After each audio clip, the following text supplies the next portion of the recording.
आज का एक हाइकू लेते हैं। हाइकू कृति तिपाई सी अर्थ को ऊंचा उठाती। आचार्य श्री जी ने लगभग 600 हाइकू लिखे और उन सब हाइकू का लिखने का जो उद्देश्य है वो इसमें गर्भित है, इस हाइकू में गर्भित है। कैसे?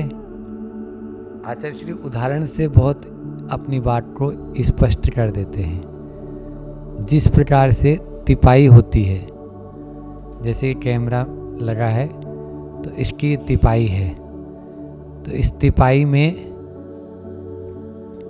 जब ये कोई भी चीज़ इसके ऊपर रहती है तो वो अपना आप ही ऊंची हो जाती है।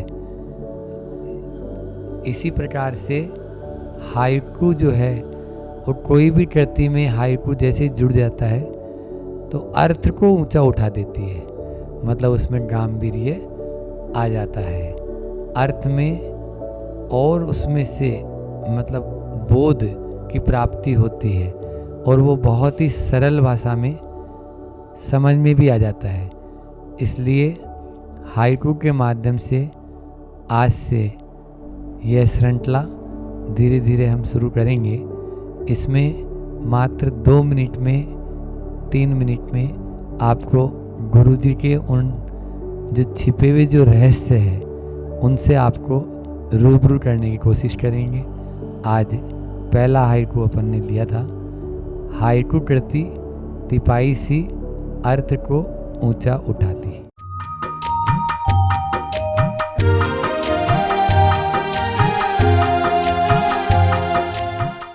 तीर्थंकर प्रभु आदिनाथ मुनिनाथ, आदि व्याधि अगमग मिटे, तुम पद में मम मात। चरण शरण है आपके, तारण तरण जिहाज, भवदधि तट तक ले चलो, करुणा कर जिन राज। बोलिए मंडी बामोरा स्थित आदि बड़े बाबा आदिम तीर्थंकर आदिनाथ भगवान की, मूल नाइट 1008 श्री चंदा प्रभु भगवान की, साथ साथ विराजमान चिंतामणि पारसनाथ भगवान की, संत शिरोमणि आचार्य गुरुवर विद्यासागर जी महामुनि राज की, परम पूज्य मुनि श्री 108 दुर्लभ सागर जी महाराज की, पूज्य मुनि श्री 108 निरंजन सागर जी महाराज की, बोले परम पूज्य मुनि श्री शंदान सागर जी महाराज की, समस्त मुनि संघ की जय। आया है इस जग में अकेला और जाएगा भी अकेला। कल अपन सबने एकत्व की भावना की थी। आज थोड़ा सा और एक कदम आगे बढ़ते हैं और अभी तक तो हम यह मान रहे थे कि मैं अकेला हूँ, लेकिन अब आज अगली भावना है अन्यत्व भावना। अन्यत्व भावना का मतलब है कि मैं सबसे अलग हूँ। मेरी जो ये आत्मा है वह नितांत सबसे भिन्न है। सामने वाले की आत्मा अलग है और मेरी अलग है। मतलब कि आत्मा के अतिरिक्त जो भी देख रहा हूँ, जो भी दिख रहा है, वो सब मेरे से भिन्न है, मेरे से पराये हैं। इस शरीर को आदि लेकर आप जो भी दिख रहा है वो सब के सब पराये हैं। जब ऐसी अनुभूति हम करेंगे तब अन्यत्व भावना भा पाएंगे। सारे के सारे झमेले इन दोनों को एक मानने से, मतलब अन्यत्व भावना को नहीं भाने से है। शरीर और आत्मा को एक मान रहे हैं, संबंधियों को और आत्मा को एक मान रहे हैं, पर को और अपने आप को एक मान रहे हैं, जबकि बहुत अंतर है। पढ़ते हैं ना, यह जड़ तू ज्ञानी, है ना, क्या लाइनें हैं? तू चेतन यह देह अचेतन, यह जड़ तू ज्ञानी, मिले अनादि जतन ति बिछुड़े, जो पै और पानी। हम तो तू चेतन और ये देह अचेतन, यह जड़ तू ज्ञानी। ज्ञानी होने के बाद में भी जड़ में उलझे हुए हैं। हम लोग केवल सुबह से लेकर शाम तक की अपनी दिनचर्या को देख लें तो इस जड़ के लिए हम क्या क्या कर रहे हैं, और फिर जो बचा है आत्म तत्व, आत्मा, उसके लिए क्या पुरुषार्थ कर रहे हैं, उसके लिए क्या तैयारी की है? कुछ भी नहीं। बाकी तो सुबह से शाम तक की पूरी, चाहे वो खिलाना है, पिलाना है, निलाना है, धुलाना है, सब किसके लिए हो रहा है? आत्मा को। आत्मा को निला रहे हैं, आत्मा को खिला रहे हैं? नहीं, शरीर को खिला रहे हैं। तो इसीलिए इस भेद को जानो कि तू चेतन यह देह अचेतन, यह जड़ तू ज्ञानी, मिले अनादि, अनादि से दोनों एकमेक हुए हुए हैं। अनादि से क्या हुए हुए हैं? दोनों एकमेक हैं। इनको प्रयोग विशेष से भिन्न भिन्न किया जा सकता है। जैसे स्वर्ण पाषाण होता है तो स्वर्ण पाषाण खान में से जब निकालते हैं तो उसमें स्वर्ण भी होता है और पत्थर भी, लेकिन सोना और पत्थर दोनों अलग हो जाते हैं क्या? क्यों हो जाते हैं? जब सुनार प्रयोग करता है उसके ऊपर तो उसको तपाता है। क्या करता है? तपाने से क्या होता है? पत्थर अलग हो जाता है और सोना सोना अलग हो जाता है। इसी तरह से इस शरीर को भी तपाओ तो निश्चित रूप से वो जो आत्म तत्व है ना, उसमें निखार आ जाएगा। जैसे स्वर्ण में निखार आ जाता है वैसे ही इसमें भी निखार हो आ जाएगा। तभी आएगा जब हम इसको तपाएंगे। इसलिए इसको अन्यत्व, आप जितना जितना शरीर से अटैचमेंट रखेंगे उतना उतना आत्मा से डिटैचमेंट रहेंगे, और जितना जितना आत्मा से अटैचमेंट रखेंगे उतना उतना बाहरी साधनों से डिटैचमेंट हो जाएंगे, उनको दूर कर देंगे। क्यों? क्योंकि आत्मा की ऊपर दृष्टि रखने वाला फिर शरीर पर ज़्यादा उतना ध्यान नहीं देता है, और जो 24 घंटे केवल शरीर पर ही ध्यान रखेगा तो आत्मा पर कब ध्यान देगा? आप सोचो, नहीं दे पाएंगे। तो इसलिए, और वैसे भी ये क्या है, दोनों में गठबंधन भी है और दोनों में बनती भी नहीं है, शरीर और आत्मा में। क्योंकि थोड़ा सा कुछ होते ही सबसे पहले कौन रोता है? शरीर। थोड़ा सा मान लीजिए भोजन में लेट हो गए तो कौन रोता है? शरीर। आत्मा को तो भूख लगती ही नहीं है। तो ये सबसे पहले नाटक यही करता है, और जैसे ही इसकी ओर आपका ध्यान चला जाता है तो आत्मा से हमारा ध्यान हट जाता है। इसलिए इसकी तरफ ध्यान दें, लेकिन उतना ही जितना आवश्यक है। अनावश्यक ध्यान देंगे तो यह हमें हमेशा नचाता ही रहेगा। जैसे दुकान में मान लीजिए नौकर काम करता है ना, तो नौकर को कितनी तनख्वाह देते हो? पूरी दे देते हो क्या जितनी दिन भर में कमाते हो सब? बोलो। तो ये क्या है? नौकर। इस सर्वेंट को उतनी, आचार्य श्री का संस्मरण याद आ रहा है, बाड़ी बरेली के लिए बिहार चल रहा था, बरेली पहुंचे ही थे, बाड़ी बरेली, और हम प्रमाण सागर जी का पत्र लेके आए थे पढ़ाने के लिए उस समय। तो आचार्य श्री का आहार खाने हम गए शुद्धि करके, आचार्य श्री मुश्किल से 10 मिनट में वापस आ गए। एक रोटी ली और बिहार भी चल रहा था। तो हम गुरुजी को बोले आचार्य श्री ये क्या है? बोले नहीं, वो नौकर ने कल बदमाशी की थी तो आज उसकी तनख्वाह काट ली। क्या बोले?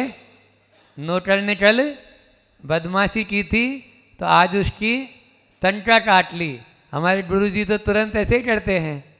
और जबकि फिर 8-10 किलोमीटर और भी बिहार करना था। तो ऐसा होता है। इसको अपन जो है ना, ये नौकर है, नौकर की आप जो है, लेकिन रोज रोज तनख्वाह काटेंगे तो फिर एक दिन ये काम करना ही बंद कर देगा। तो इसलिए इसको उतना ही दें जितने में ये आसानी से काम करता रहे। ज़्यादा जो है देंगे तो गड़बड़ हो जाएगा। शरीर दिखता है, आत्मा नहीं दिखती। मैं आत्मा के बारे में बोल तो रहा हूँ लेकिन उसको दिखा नहीं सकता, अनुभव कर सकता हूँ। आप भी अनुभव कर सकते हैं, अनुभव कर सकते हैं। जैसे वायर होता है वो दिखता है, करंट नहीं दिखता, करंट नहीं दिखता। एक बार ऐसा ही हुआ, एक गांव का आदमी था, शहर में बिजली नई नई आई थी, तो बिजली देखने के लिए चला गया कि देख के आते हैं बिजली क्या होती है। अब वहाँ पूछा एक से एक आदमी से, भाई मैं बिजली देखने आया हूँ गांव से, बिजली? बोले देख ये लट्टू जल रहा है ना, ये बिजली से जल रहा है। ये पंखा घूम रहा है ना, ये बिजली से घूम रहा है।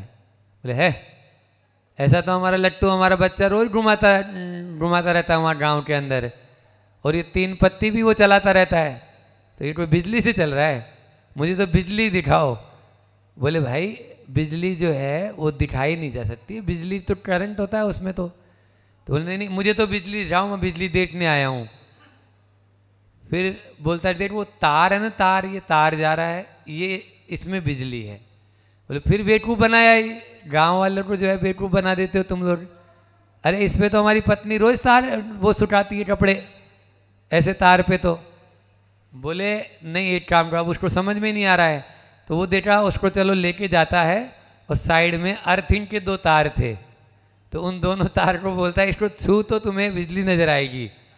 तो जैसे वो छूता है तो समझ में आ गया बिजली क्या होती है। तो ये स्थिति है। ऐसे ही आत्मा की बात होती है। आत्मा को भी दिखाया नहीं जा सकता है, उसको अनुभव किया जा सकता है। आप स्वयं अनुभव करेंगे तो निश्चित रूप से उस बिजली की तरह होगा। तो ये जो है भीतर में जो आत्म तत्व है, एक आचार्य श्री की 12 भावना में बहुत प्रिय पंक्ति है।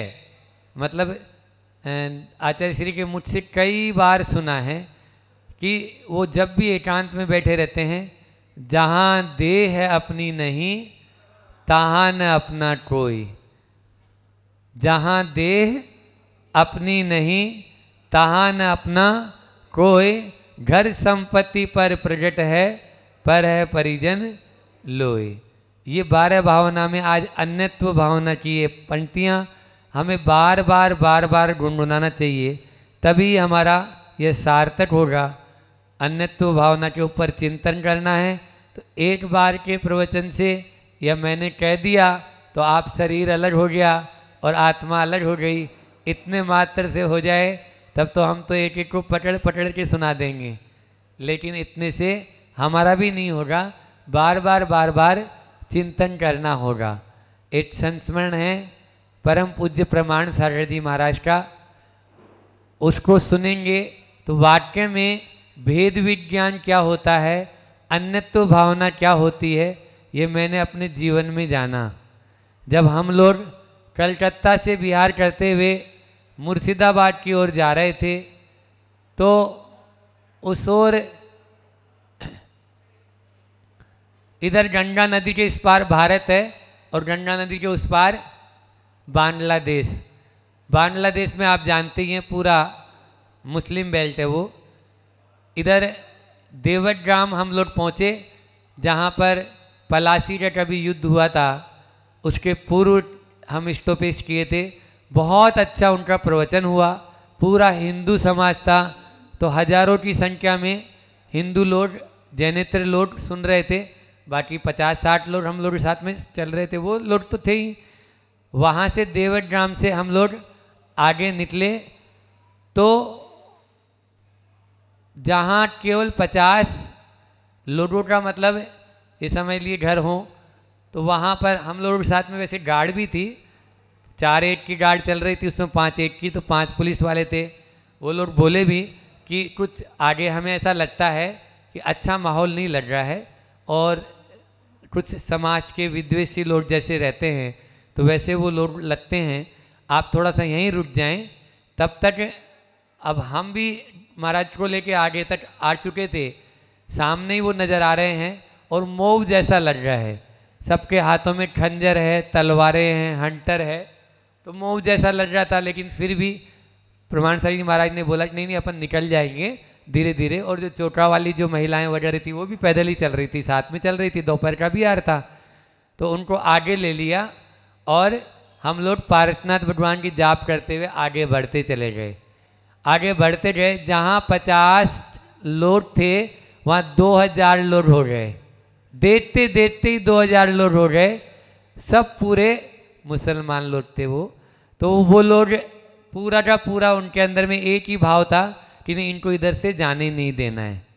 ठीक है, अब हम लोग अपना कुछ नहीं, महाराज जी ने पहले ही बोल दिया कोई भी बात नहीं करेगा, मौन से रहेंगे, अपन को प्रतिकार नहीं करना है, किसी को भी कोई जवाब नहीं देना है, नहीं तो और ज़्यादा यानी जो है ना माहौल खराब हो जाएगा। वो लोग उपद्रव करने के उसमें थे ही। इतने में सामने से एक बस आई तो उन्होंने उसको आड़े लगा ली, रोड पे आड़े लगा दी। हम लोग नहीं तो जाप करते हुए जा रहे थे और जैसे नदी रास्ता देती है वैसे वो पूरे लोग रास्ता देते हुए चले जा रहे थे, कोई कुछ भी नहीं, किसी को कुछ भी नहीं हो रहा था। लेकिन फिर बस पे कुछ लोग चढ़ गए, उन्होंने पत्थरबाजी करना शुरू किया। तब तक प्रमाण सागर जी महाराज ने अपना सिर बचाया और हमने भी उनको चारों तरफ से घेर लिया कि इनके ऊपर कुछ न हो। लेकिन फिर भी थोड़ा हम निकलते हुए जा रहे थे, एक पत्थर पहले तो पीछे से टकरा के चले गए, एक पत्थर लगा और यहाँ लगा सीधा सिर के बीचों बीच, और वहाँ से सीधी धार गंगा नदी की तरह निकलना छूटी। हमने अपना दुपट्टा समेटा और उससे पहले तो दबा दिया, पूरा दुपट्टा तो लाल होला ही ना, उससे दबा दिया। और दबाने के बाद में मैंने जो मेरे साथ में जो झंडा लेके चल रहा था जीतू, उसका हाथ पकड़ा, जैसे शरद है इतना ही बिल्कुल बड़ा था वो, और उसका हाथ पकड़ के मैंने बोला महाराज जी आप हाथ पे बैठिए, अब और कोई उपाय नहीं है, हम आपको लेके आगे बढ़ जाएंगे। हाथ पे बैठाया महाराज जी को और हम हवा की तरह उड़ गए, जैसे कोई देव हम में आ गया हो, इतनी शक्ति आ गई। आधा किलोमीटर तक हम उनको बिल्कुल भी नहीं देखे किसी को भी, और चले गए। हम तीनों लोग थे, वो जीतू, मैं और महाराज जी। 50 गाड़ियाँ मिलिट्री की सामने से साई साई साई साई करके आवाज़ करके आ रही है। तब तक प्रणब मुखर्जी उस समय मुख्यमंत्री थे, उन तक बात पहुंच चुकी थी। पूरा माहौल यानी जो है ना गमगीन जैसा हो गया। एक छुल्लट जी जो थे हमारे साथ थे वो फंस चुके थे, उनको निकाल के लेके आए। इस तरह से हम लोग जहाँ रुकना था वहाँ पहुँचे, और पूरे कॉलेज महाविद्यालय था वो, महाविद्यालय में पूरे उसको छावनी बना दिया। 500 मिलिट्री वाले वहाँ पर तैनात हो चुके हैं। पूरी मीडिया वाले, प्रिंट मीडिया, इलेक्ट्रॉनिक मीडिया सब आ गए, लेकिन महाराज जी किसी से बात नहीं, मौन थे। तब माहौल खराब देख के वहाँ के जो एसपी वगैरह वो आए मेरे पास में, बोले थोड़ा सा कुछ बोल देंगे महाराज जी तो माहौल बिल्कुल शांत हो जाएगा, अन्यथा हिंदू मुसलमान में दंगे हो जाएंगे। तो महाराज जी धीरे से बाहर आए और उन्होंने इतना ही बोला कि नहीं, ये तो उनका कोई अज्ञान है, मेरा किसी से भी कुछ नहीं। और उन्होंने तो मुझे मारा कहाँ, उन्होंने मेरे ऊपर वार कहाँ किया, क्यों? क्योंकि मेरी आत्मा तो अजर अमर है। ये अन्यत्व भावना थी, ये उनके अंदर में परिणाम थे कि कहीं पर भी उन्होंने शरीर पर चोट पहुंचाई है, आत्मा पर नहीं। कोई भी हमें कितना भी चोट पहुंचाए तो शरीर पे पहुंचा सकता है, आत्मा को चोट नहीं पहुंचा सकता है। दूसरे दिन पूरे पेपर वगैरह में सब में आया तो यही बात आई जो ये अन्यत्व भावना थी कि एक जैन साधु ने सबको क्षमा किया, उसको किसी से कोई मतलब नहीं और किसी के प्रति भी द्वेष भाव नहीं है कि उन्होंने कोई उपसर्ग अपने ऊपर किया है। हाँ, जितनी देर उपसर्ग था उतनी देर तो उन्होंने सब त्याग कर दिया था कि बच जाएंगे तो ठीक और नहीं तो कोई बात ही नहीं है, ऐसा रहता है। तो ये तो हम लोगों के ऊपर, अब जैसे हम लोग विरोधी हिंसा का त्याग नहीं है, हम लोगों का त्याग है, आप लोगों का त्याग नहीं है। हम लोग की कोई भी हमारे ऊपर कुछ भी करेगा तो आप लोग उस पर कुछ कर सकते हैं, लेकिन हम लोग उस पर कभी भी उसके बारे में भी अहित नहीं सोचेंगे। उसका अज्ञान है, उसका यानी जो भी है एक तरह से भाव उसके गलत हो सकते हैं, तो लेकिन उसके प्रति भी हमारे भाव तो यही रहेंगे कि नहीं, वो क्षमा भाव का धारी है और उसको भी भला ही हो, उसका बुरा न हो। ये अन्यत्व भावना जब बार बार भाएंगे तब ही हम इस प्रकार का, हम भी अपने जीवन में कभी ऐसा होता है तो प्रसंग आने पर इस शरीर को अलग और आत्मा को अलग मानेंगे, तभी इस प्रकार का निर्णय ले सकते हैं और तभी इतनी उच्च भूमिका में हम भी अपने आप को पहुंचा सकते हैं। इसलिए अन्यत्व भावना का, इस देह से देहातीत होने का एक बहुत ही अच्छा रास्ता है, वह है अन्यत्व भावना। शरीर अलग है और आत्मा अलग है, इसलिए शरीर में कुछ होता है तो आप उसको आत्मा में होना न माने, तभी हम अपने आप को भी सुरक्षित रख सकते हैं और तभी हम अपने धर्म को, अपने राष्ट्र को भी सुरक्षित रख सकते हैं। इतना ही रखते हैं। बोलिए अहिंसा परमो धर्म की। आचार्य गुरु और विद्यासागर जी महामुनि राज की। बोलिए देवादिदेव 1008 मूल नायक श्री चंदा प्रभु भगवान की जय। मंडी मामोरा के बड़े बाबा आदिनाथ भगवान की जय। परम उपकारी आचार्य भगवंत विद्यासागर जी महामुनि राज की। परम पूज्य संधान सागर जी निरंजन सागर जी महाराज की। परम पूज्य मुनि श्री 108 दुर्लभ सागर जी महाराज की। कल अपनी चर्चा चल रही थी भावों के ऊपर। प्रभु की भक्ति भावों से की जाती है और अपन ने कल्याण मंदिर के उस कारिका को भी आपके सामने रखा था और 3 बातें उसमें बोली थी, देखंदा, निरखंदा और परखंदा। ये 3 बातों को आपको बताया था। आप किस कैटेगरी के हैं, किस श्रेणी के हैं आप जाने। आप देखंदा वाले हैं कि निरखंदा वाले हैं कि परखंदा वाले। हम तो ये माने कि पूरे बामोरा वाले परखंदा की श्रेणी में आ जाएं। भगवान की परख, प्रभु की परख उनके अंदर आ जाएगी तो निश्चित तौर से उनका मोक्ष द्वार और मोक्ष का जो स्थान है वो आपके लिए पक्का हो जाएगा। उसके बाद फिर हमने 5 जो छोटे छोटे बच्चों को बताते हैं वो चीज़ें आपके सामने रखी थी। भगवान के प्रति तड़पन हो, दर्शन किस प्रकार से करना है, वंदन किस प्रकार से करना है और शरण में गए तो किस प्रकार से एक माँ और बच्चे का उदाहरण दिया था और उसके बाद समर्पण की बात करी थी। ये 5 सोपान पे अपनी बात हुई थी और समय हो गया था। आगे चलते हैं इसी भगवान की वाणी के ऊपर और भगवान के समर्पण के ऊपर और भगवान के समर्पण के ऊपर अपन चर्चा करते हैं आगे। एक छोटी सी बात आपसे पहले प्रारंभ करता हूँ। एक पशु है, वो जो पशु है वो अगर एक खूंटे से बंधा है तो वो सुरक्षित महसूस करता है। क्यों सुरक्षित महसूस कर रहा है? वो इसलिए सुरक्षित महसूस कर रहा है कि इस खूंटे पे उसको समय पे पानी भी मिलेगा, समय पे भूसा भी मिलेगा, समय पे उसको जो चाहिए उसकी आवश्यक वो पूरी चीज़ें आप प्रदान करते हैं। वो खूंटा बंधन जरूर है लेकिन वो बंधन अंतरंग में निर्बंध करने का कारण है। उसके लिए वो खूंटा। एक नगर है, उस नगर के चारों ओर परकोटा है, वह बाउंड्री है, वो बाउंड्री एक प्रकार का बंधन है। अंदर का व्यक्ति बाहर नहीं जा सकता है और बाहर का व्यक्ति अंदर नहीं आ सकता है। माना कि वह बंधन है, लेकिन वो बंधन भी एक प्रकार की बहुत बड़ी सुरक्षा है। अन्यथा अन्य राज्य के राजा आएंगे और आक्रमण करेंगे तो कहीं से भी घुस सकते हैं और घुसकर उस राजा को, उस नगर पर आक्रमण कर कर अपना कब्जा कर सकते हैं। तो चाहे वो पशु के लिए खूंटा हो, चाहे वो नगर के लिए परकोटा हो, वो दोनों उनके लिए अपने जीवन के लिए कारण सिद्ध होते हैं। इसी प्रकार हमारे लिए भी वीतराग वाणी की आज्ञा खूंटा का काम करती है। अगर हमने उस वीतराग वाणी की खूंटे से विवाह कर लिया तो ध्यान रखना, निश्चित है आपका मोक्ष सुरक्षित है।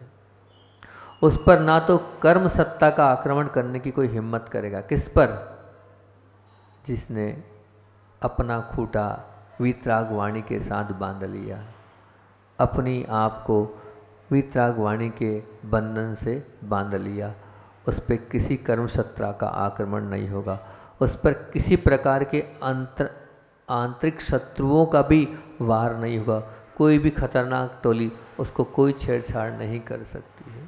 यहाँ ध्यान रखना कि वो जो खूंटा है, वो जो परकोटा है, वो आपके द्रव्य प्राण बचा सकता है, वो भोजन सामग्री प्रदान कर सकता है उस पशु को, वो आपकी जान बचा सकता है।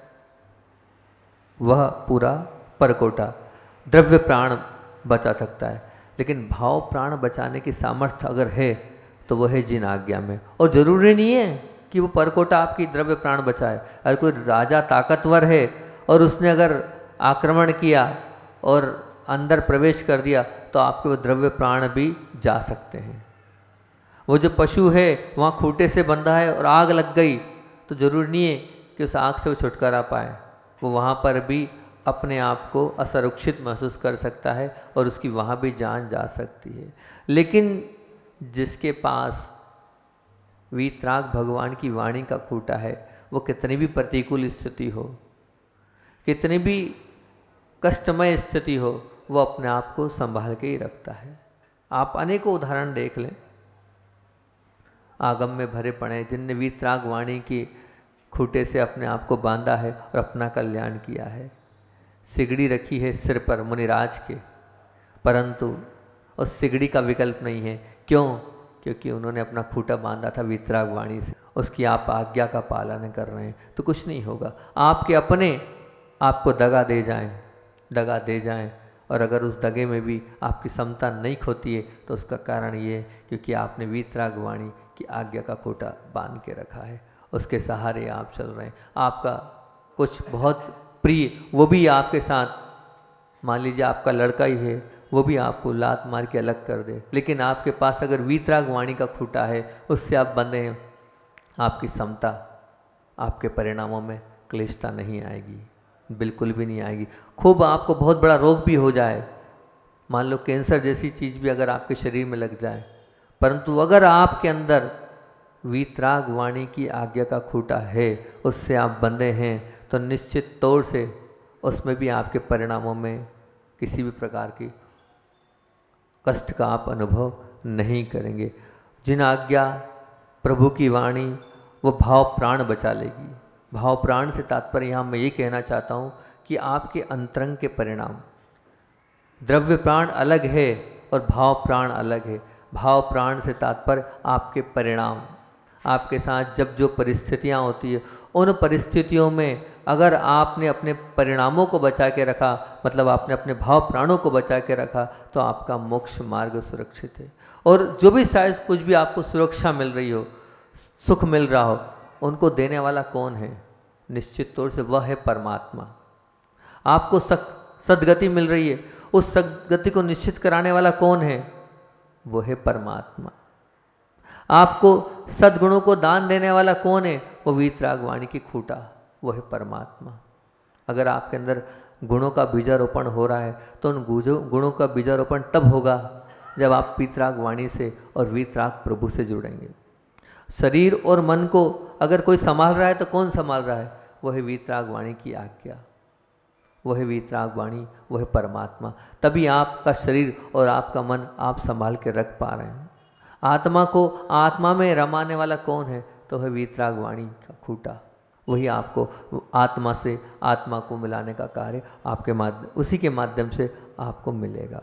परंतु बड़ी खेद की बात है, शरीर की सुरक्षा की जमानत देने वाले और मन को बहलाने वाले अनेक निमित्तों को हमने सब कुछ मान लिया है, परंतु जो आत्मा की सुरक्षा करने वाला है और हमें परमात्मा से मिलाने वाला है, इन जिनेंद्र भगवान की वाणी और भक्ति के प्रति हम विमुख होते जा रहे हैं। वो जो कल हमने चर्चा करी थी कि भावपूर्वक हमारी भक्ति होना चाहिए, अंतरंग परिणामों से हमारी भक्ति होना चाहिए, हम उन अंतरंग भावों से भक्ति नहीं कर रहे हैं, तो हम यही मानेंगे कि हम विमुख ही हैं। सब कुछ है हमारे पास, भरपूर सामग्री है, स्वस्थता हम महसूस कर रहे हैं, सब कुछ होने के बाद भी क्या कारण है कि हमारे अंदर प्रसन्नता नहीं है। चारों ओर हमारी ख्याति है, पर फिर भी हमारे हृदय में रिक्तता है। सब कुछ है, हमारा नाम है, हर जगह हमारे नाम का डंका बज रहा है, लेकिन फिर भी हृदय में रिक्तता है। विनीत परिवार है हमारे पास, हमारा बेटा आज्ञाकारी है, हमारी बहू आज्ञाकारी है, हमें जो जिससे चाहिए उससे सब प्रकार की विनय हमें प्राप्त हो रही है, फिर भी उसके बावजूद भी हम प्रसन्नता का अनुभव नहीं कर रहे हैं। उतनी प्रसन्नता नहीं है हमारे अंदर। सब कुछ अनुकूल है, जीवन की प्रत्येक चीज़ अनुकूल है, उसके बावजूद भी हमें उतनी प्रसन्नता क्यों नहीं है? इन सब प्रश्नों का एक ही जवाब है, वो है परमात्मा के प्रति हमारा समर्पण भाव का अभाव। परमात्मा के प्रति समर्पण भाव का अभाव, हमारे अंदर परमात्मा के प्रति उतना समर्पण नहीं है जितना समर्पण होना चाहिए। हम परमात्मा के प्रति उमड़ते बहुमान रूपी भाव का अभाव है। मतलब हमारे अंदर ये बहुमान ही नहीं है कि हम देवशास्त्र गुरु के भक्त हैं, हम आचार्य भगवंत के भक्त हैं, हम सच्चे मुनियों के भक्त हैं। ये बहुमान के साथ हम उनको उतना उस प्रकार से अंतरंग से चाह ही नहीं रहे। अगर अंतरंग से वो चाह, वो तड़पन, वो भूख होगी तो निश्चित तौर से वो सब चीज़ें भी हमें प्रसन्नता का अनुभव कराएगी। यदि भगवान को के हृदय से और निकटता से हमने प्राप्त कर लिया तो निश्चित तौर से हमें वो रिद्धि भी प्राप्त होगी और वो सुबुद्धि भी प्राप्त होगी जो हमें चाहिए। वो सब कुछ प्राप्त होगा, लेकिन कब प्राप्त होगा? उन सब का सार एक ही है, हम जो क्रियाएं कर रहे हैं वो क्रियाएं मन वचन काय से हो, अंतरंग से हो, भावपूर्वक हो। प्रत्येक पूजन, प्रत्येक भक्ति आस्था के साथ और भक्ति के साथ और भावपूर्वक हो। भावों की निर्मलता ही, कल जो उदाहरण मैंने दिया था वो बिल्कुल सटीक उदाहरण है कि हम जब भोजन करते हैं तो भोजन के बाद 4 घंटे भूख नहीं लगती है, और अगर आपने 4 घंटे भक्ति करी है और उसके बाद घर में जाकर अगर आप विवाद कर रहे हैं तो मतलब आपके परिणामों में भक्ति नहीं थी, आपके परिणामों में निर्मलता नहीं थी। सच्ची भक्ति तो वही है जो अंतरंग से होती है, भावपूर्वक होती है। जैसा लिखा है आपके जिनवाणी माँ में कि हाँ, इस भाव से हम अर्घ चढ़ा रहे हैं, इस भाव से हम जल चढ़ा रहे हैं, इस भाव से हम चंदन चढ़ा रहे हैं, वो भाव उस वक्त आपके होने चाहिए। वो भाव हमारे नहीं हो रहे हैं, इसलिए हमारे अंदर वो कालुष्ता घर कर रही है। वो कालुष्ता हमारी मिटे और भावपूर्वक और अंतरंग परिणामों से हम भक्ति करें, तब हमारी भक्ति सार्थक होगी। परमात्मा सर्वशक्ति के नायक हैं, दायक हैं और रक्षक भी हैं। परमात्मा सर्वशक्ति के नायक हैं। क्यों नायक क्यों हैं? उनके पास क्या नहीं है बताओ? अनंत चतुष्टय के धारी हैं, तो सर्वशक्ति के नायक भी हैं और दायक भी हैं। दायक क्यों हैं? क्योंकि वो देते भले ही कुछ नहीं है, लेकिन जब हम प्रभु की भक्ति करते हैं तो वो जो भक्ति का जो समय होता है, उस समय हमारे परिणामों में निर्मलता आती है। तो जब हमारे परिणामों में जो निर्मलता आती है तो हमारे जो भाव होते हैं राग द्वेष के, वो राग द्वेष के परिणाम नहीं होते। तो जब राग द्वेष के परिणाम नहीं होते हैं तो परिणामों में जो निर्मलता और शुभ कर्म बनते हैं, उस शुभ कर्म से ही सब कुछ मिलता है और किसी से कुछ नहीं मिलता है। तो आचार्य श्री को हम सुना देते हैं, एक बहुत अच्छा पुराना संस्मरण याद आ गया, उसको सुनाते हैं। सन 1974 की बात है। आचार्य भगवान की दीक्षा ही हुई थी और छोटा सा संघ था।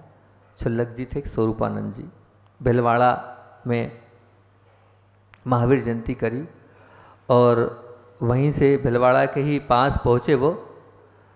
एक छोटा सा गांव था बागोर, बागोर गांव है।